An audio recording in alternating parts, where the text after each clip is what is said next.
ಆನೆಗಳು ನಾಡಲ್ಲಿ ಅಥವಾ ದೇವಸ್ಥಾನದಲ್ಲಿ ಎಲ್ಲಿ ಸಾಕ್ತಾರೋ ಅಲ್ಲಿ ಆನೆಗಳು ಅವಮಾನದಿಂದ ಬದುಕುತ್ತವೆ ಅಂತ ಬರ್ತಾರೆ. ಅಂದರೆ ಆನೆ ಅಂತ ಒಂದು ಶಕ್ತಿಶಾಲಿಯಾಗಿರುವ ಆನೆಯನ್ನು ನಾವು ನಮ್ಮ ಮನೆ ಜೀತದಾಳಾಗಿ ಇಟ್ಕೊಳ್ಳೋದು ಅವರು ಅಂದರೆ ನಮ್ಗೆ ಹಂಗೆ ಅನ್ಸುತ್ತೆ. ಬಟ್ ಅವರು ಆ ಆನೆಗಳಿಗೆ ಎಂಥ ಎಕ್ಸ್ಪೀರಿಯೆನ್ಸ್ ಇರ್ಬೋದು ಅಂದರೆ ನಾನು ಅಷ್ಟು ಬಲಶಾಲಿ ಆಗಿದ್ದು ನಾನು ಇವ್ರ ಜೊತೆ ಬದುಕ್ತಿದ್ದೀನಿ ಅಂತ ಪ್ರತಿದಿನ ಕೂಡ ಒಂದು ಅವಮಾನದಲ್ಲಿ ಬದುಕತ್ತೆ ಅಂತ ಅವರು ಹೇಳ್ತಾರೆ. ನಾನು ಜೋಗಿಸ್ ಅವರ ಹರೀಶ್ ಅವರ ಪುಸ್ತಕ ಬಗ್ಗೆ ಮಾತಾಡ್ತೀನಿ. ಅವರ ನಿಲ್ಲು ನಿಲ್ಲೇ ಪತಂಗವನ್ನು ಓದಿದಾಗ ಅಂದರೆ ಸಿಕ್ಕಾಪಟ್ಟೆ ಒಂದು ಅದ್ಭುತ ಎಕ್ಸ್ಪೀರಿಯೆನ್ಸ್ ಅಂತ ಅನ್ನಿಸ್ತು. ಅಂದರೆ ರೀಸೆಂಟಾಗಿ ನಾನು ಓದಿದ್ದು ತುಂಬ ಇಷ್ಟಪಟ್ಟ ಒಂದು ಕಥಾ ಸಂಕಲನ ಅಂದರೆ ಆನೆ ಡಾಕ್ಟರ್ ಅಂತ. ಅದು ಇವ್ರದ್ದು ತಮಿಳಲ್ಲಿ ಜಯಶೇಖರ್ ಅಂತ ಅವ್ರು ಬರೆದ ಜಯಮೋಹನ್ ಅವರು ಬರೆದ ಕತೆ, ಅದು ಕಥಾ ಸಂಕಲನ. ಅದನ್ನು ಕನ್ನಡಕ್ಕೆ ಟ್ರಾನ್ಸ್ಲೇಟ್ ಮಾಡಿದ್ದಾರೆ. ಅದನ್ನು ಓದಿದಾಗ ಅದ್ಭುತವಾದಂಥ ಒಂದು ಅನುಭವ ಆಗಿತ್ತು. ಯಾಕೆಂದರೆ ಒಬ್ಬ ಆನೆ ಡಾಕ್ಟ್ರು ಆನೆಯನ್ನು ಹೆಂಗೆ ನೋಡ್ತಾರೆ ಅಂತ ಹೇಳ್ತಾ ಒಂದು ಇಡೀ ಒಂದು ಜಗತ್ತನ್ನು ಕಟ್ಕೊಡ್ತಾರೆ.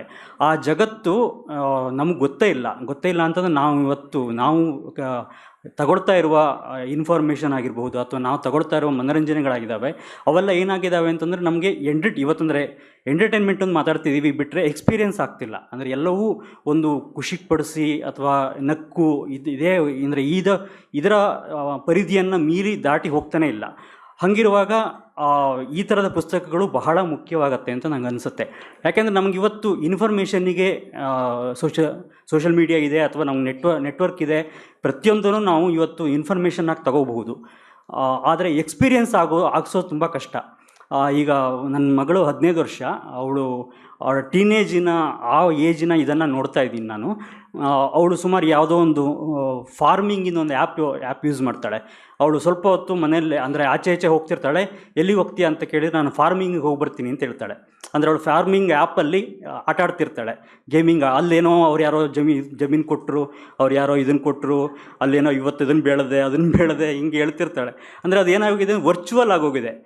ಆ್ಯಂಡ್ ಅವಳು ಇನ್ನೊಂದು ಯಾವುದೋ ಆ್ಯಪ್ ಬಂದಿದೆ. ಆ ಆ್ಯಪಲ್ಲಿ ಟಚ್ ದ ಗ್ರಾಸ್ ಅಂತ ಬಂದಿದೆ. ಅಂದರೆ ಏನು ಮಾಡಬೇಕು ನೀವು ಅಂತಂದರೆ, ಗ್ರಾಸು ಅಂದರೆ ನೀವು ಪ್ರಕೃತಿಗೆ ಹತ್ತಿರ ಆಗಿಲ್ಲ ಅಂತಂದರೆ ನೀವು ಹೋಗಿ ಗ್ರಾಸನ್ನು ಮುಟ್ಟಿ ಫೋಟೋ ಹೊಡೆದು ಅದಕ್ಕೆ ಅಪ್ಲೋಡ್ ಮಾಡಬೇಕು.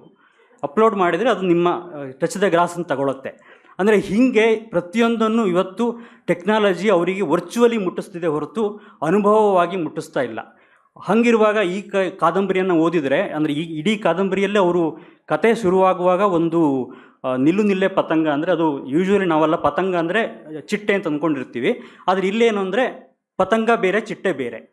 ಅಂದರೆ ಪತಂಗದ ಒಂದು ಜಾತಿಯನ್ನು ಕಂಡುಹಿಡಿಯೋದಕ್ಕೆ, ಅಂದರೆ ಅದೊಂದು ರೇರೆಸ್ಟ್ ಆಗಿರುವ ಒಂದು ಪತಂಗ ಇದೆ. ಅದು ಯಾವುದೋ ಒಂದು ಪಶ್ಚಿಮ ಘಟ್ಟದ ಕಾಡಲ್ಲಿದೆ. ಅದನ್ನು ಹುಡುಕೋದಕ್ಕೆ ಹೋಗಬೇಕು ಅನ್ನುವ ಒಂದು ಜರ್ನಿ ಶುರುವಾಗುತ್ತೆ. ಅಂದರೆ ಇಡೀ ಒಂದು ಕತೆ ಇರೋದು ನಿಮಗೆ ಒಂದು ಯಾವುದೇ ಸಿನಿಮಾ ನೋಡುವಾಗ ಒಂದು ಥ್ರಿಲ್, ನಾವು ಕಥೆಯಲ್ಲಿ 18ನೇ ನಿಮಿಷಕ್ಕೆ ಒಂದು ಟೇಕ್ ಆಫ್ ಆಗಬೇಕು ಅಂತ ಹೇಳ್ತೀವಿ. ಅಂದರೆ ಒಂದು ಕತೆ ಟೇಕ್ ಆಫ್ ಆಗಬೇಕು ಅಂದರೆ ಒಂದು 18-20 ನಿಮಿಷದಲ್ಲಿ ಒಂದು ಕತೆ ಓಪನ್ ಆಗಬೇಕು ಅಂತ. ಹಾಗೆ ಇವರು ಒಂದು ಕಥೆಯನ್ನು ಫಸ್ಟಿಗೆ ಒಂದು ಟೇಕ್ ಆಫ್ ಮಾಡಿಸ್ಬಿಡ್ತಾರೆ. ಏನು ಅಂತಂದರೆ ಒಂದು ಪತಂಗವನ್ನು ಹುಡುಕೋಕ್ಕೆ ಹೋಗಬೇಕು ಅಂತ. ಆದರೆ ಅವರು ಪತಂಗವನ್ನು ನಾನು ಒಬ್ಬ ಥ್ರಿಲ್ಲರ್, ನಾವು ಇತ್ತೀಚೆಗೆ ತುಂಬ ಇದನ್ನು OTTಗಳನ್ನು ಕನ್ಸ್ಯೂಮ್ ಮಾಡೋರಾಗಿ ನಮ್ಮ ಪ್ರಕಾರ ಏನಂತಿರುತ್ತೆ ಅಂದರೆ ಹೋಗ್ಬಿಡಬೇಕು, ಅವನು ಹುಡುಕ್ಬಿಡಬೇಕು ಅಂತಿರುತ್ತೆ. ಬಟ್ ಅದು ಆ್ಯಕ್ಚುಲಿ ಅದು ಸುಳ್ಳು ಅನ್ನೋದು ಇದನ್ನು ಓದುವಾಗ ನಂಗೆ ಅನ್ನಿಸ್ತು. ಅಂದರೆ ನಾನು ಹೆಂಗೆ ಟ್ಯೂನ್ ಆಗಿಬಿಟ್ಟಿದ್ದೀನಿ ಅಂದರೆ ನನಗೆ ಅಲ್ಲಿ ಪತಂಗ ಹುಡುಕೋದಷ್ಟೇ ಮುಖ್ಯ ಆಗ್ತಾ ಇದೆ ಅಂತ. ಆದರೆ ಈ ಕಾದಂಬರಿ ಏನು ಮಾಡುತ್ತೆ ಅಂದರೆ ಬರೀ ಪತಂಗ ಹುಡುಕೋದಲ್ಲ, ಪತಂಗ ಹುಡುಕುವ ಒಂದು ದಾರಿಯಲ್ಲಿ ಅವರಿಗೆ ಸಿಗುವ ಪಾತ್ರಗಳು ಆಗಿರಬಹುದು, ಅವರಿಗೆ ಸಿಗುವ ಕಥೆಗಳಾಗಿರಬಹುದು, ಅವರಿಗೆ ಸಿಗುವ ಸನ್ನಿವೇಶಗಳಾಗಿರಬಹುದು. ಅಲ್ಲೂ ಒಂದು ಆನೆ ಬರುತ್ತೆ. ನಂಗೆ ಆನೆ ಡಾಕ್ಟ್ರಿನ ರೆಫರೆನ್ಸಿಗೆ ಮತ್ತೆ ಬರ್ತೀನಿ. ಇವರೊಂದು ಆನೆ ನೋಡ್ತಾರೆ. ಅಂದರೆ ಒಂದು ಗುಂಪು ಬರುತ್ತೆ, ಒಂದು 14 ಆನೆಗಳ ಗುಂಪು ಇವರನ್ನು ಕ್ರಾಸ್ ಮಾಡಿ ಹೋಗುತ್ತೆ ಅನ್ನೋ ಒಂದು ಪ್ರಸಂಗ ಬರುತ್ತೆ. ಅದಾದಮೇಲೆ ಒಬ್ಬರು ಅದರಲ್ಲಿ ಹೇಳ್ತಾರೆ, ಆ ಒಂದು ಪಾತ್ರ ಒಂದು ಹೇಳುತ್ತೆ ಏನು ಅಂತಂದರೆ, ನಂಗೆ ಗೊತ್ತೇ ಇರಲಿಲ್ಲ, ಅಂದರೆ ನನಗೆ ಗೊತ್ತಿರಲಿಲ್ಲ ಅದು ಒಂಟಿ ಸಲಗ ಅಂತ ಯಾಕೆ ಕರಿತೀವಿ ಅಂತಂದರೆ, ಯಾವುದೋ ಒಂದು ಪೀರಿಯಡಲ್ಲಿ ಆನೆಗಳಿಗೆ ಮೇಟಿಂಗ್ ನಡೀತಿರುತ್ತೆ. ಅವಾಗ ಏನಾಗುತ್ತೆ ಅಂದರೆ ಒಂದು ಹೆಣ್ಣು ಆನೆಗೋಸ್ಕರ 2 ಗಂಡು ಆನೆಗಳು ಗುದ್ದಾಡ್ತವೆ, ಒಂದನ್ನು ಹೊರಗೆ ಹಾಕ್ಬಿಡುತ್ತೆ. ಹಾಗಾಗಿ ಆ ಒಂದು ಹೊರಗೋದ ಆನೆಗಳು ಏನಿರ್ತವೆ ಅವರನ್ನು ಒಂಟಿ ಸಲಗ ಅಂತ ಕರೀತಾರೆ. ಮತ್ತು ಅವರು ಯಾವುದೋ ಒಂದು ಪೀರಿಯಡಲ್ಲಿ, ಅಂದರೆ ಆ ಪೀರಿಯಡಲ್ಲಿ ಆ ಒಂಟಿ ಸಲಗಗಳು ತುಂಬ ದಾಳಿ ಮಾಡ್ತವೆ ಅಂದರೆ ಹತ್ತಿರದ ಮನೆಗಳಿಗೆ ಬರೋದು ಅಥವಾ ಮನುಷ್ಯರನ್ನ ಇದು ಮಾಡೋದು, ಅಂದರೆ ಈ ಥರದ ಒಂದು ಮಾಡೋದಕ್ಕೆ ಒಂಟಿ ಸಲಗ ಅನ್ನುವ ಒಂದು ವಿಷಯವನ್ನು ತಗೊಬರ್ತಾರೆ. ಇದಕ್ಕೆ ಬೇಕಾದ ಇದಕ್ಕೆ ಸಂಬಂಧಪಟ್ಟ ಇನ್ನೊಂದು ನಾನು ಕನೆಕ್ಟ್ ಮಾಡೋದಾದರೆ, ಆನೆ ಡಾಕ್ಟ್ರಲ್ಲಿ ಒಂದು ಪ್ರಸಂಗ ಅದು ತುಂಬ ಚೆನ್ನಾಗಿ ಬರುತ್ತೆ. ಅಲ್ಲಿ ಆನೆ ಬಗ್ಗೆ ಎಲ್ಲ ಬರುತ್ತೆ. ಅಂದರೆ ಆನೆ ಕಾಲಿಗೆ ಏನೋ ಒಂದು ಈ ಪ್ರವಾಸಿಗರು ಹೋಗಿ ಕುಡಿದ್ಬಿಟ್ಟು ಬಾಟ್ಲಿ ಎಲ್ಲ ಬಿಸಾಕಿರ್ತಾರೆ. ಆ ಬಾಟ್ಲಿ ಆ ಚೂರು ತಾಗಿ ಅದಕ್ಕೆ ಗಾಯ ಆಗಿರುತ್ತೆ ಒಂದು ಆನೆಗೆ. ಆ ಆನೆಗೆ ಇವರು ಟ್ರೀಟ್ ಮಾಡ್ತಾರೆ, ಆನೆ ಡಾಕ್ಟ್ರು. ಆವಾಗ ಒಂದು ವಿಷಯ ಹೇಳ್ತಾರಲ್ಲಿ, ಆನೆಗಳು ಇರಬೇಕಾಗಿದ್ದು ಎಲ್ಲಿ ಅಂದರೆ ಕಾಡಲ್ಲಿ ಅಂತ, ಅಂದರೆ ಅದು ನಾಡಲ್ಲಿ ಇರಬೇಕಾಗಿರೋದಲ್ಲ ಅಂತ. ಆಮೇಲೆ ಅದೊಂದು ಈಗಲೂ ನಂಗೆ ರೋಮಾಂಚ ಆಗೋ ಒಂದು ಲೈನ್ ಬರೆದಿದ್ದಾರೆ ಅದರಲ್ಲಿ. ಏನು ಅಂತಂದರೆ, ಆನೆಗಳು ನಾಡಲ್ಲಿ ಅಥವಾ ದೇವಸ್ಥಾನದಲ್ಲಿ ಎಲ್ಲಿ ಸಾಕ್ತಾರೋ ಅಲ್ಲಿ ಆನೆಗಳು ಅವಮಾನದಿಂದ ಬದುಕುತ್ತವೆ ಅಂತ ಬರ್ತಾರೆ. ಅಂದರೆ ಆನೆ ಅಂತ ಒಂದು ಆ ಶಕ್ತಿಶಾಲಿಯಾಗಿರುವ ಆನೆಯನ್ನು ನಾವು ನಮ್ಮ ಮನೆ ಜೀತದಾಳಾಗಿ ಇಟ್ಕೊಳ್ಳೋದು ಅವರು, ಅಂದರೆ ನಮ್ಗೆ ಹಂಗೆ ಅನಿಸುತ್ತೆ. ಬಟ್ ಅವರು ಆ ಆನೆಗಳಿಗೆ ಎಂಥ ಎಕ್ಸ್ಪೀರಿಯೆನ್ಸ್ ಇರ್ಬೋದು ಅಂದರೆ, ನಾನು ಅಷ್ಟು ಬಲಶಾಲಿ ಆಗಿದ್ದು, ನಾನು ಇವ್ರ ಜೊತೆ ಬದುಕ್ತಿದ್ದೀನಿ ಅಂತ ಪ್ರತಿದಿನ ಕೂಡ ಒಂದು ಅವಮಾನದಲ್ಲಿ ಬದುಕತ್ತೆ ಅಂತ ಅವರು ಹೇಳ್ತಾರೆ. ಅದಕ್ಕೆ ಈ ಪ್ರಸಂಗ ಮತ್ತು ಆ ಪ್ರಸಂಗ ಎರಡೂ ನನಗೆ ತುಂಬ ರಿಲೇಟ್ ಆಯಿತು.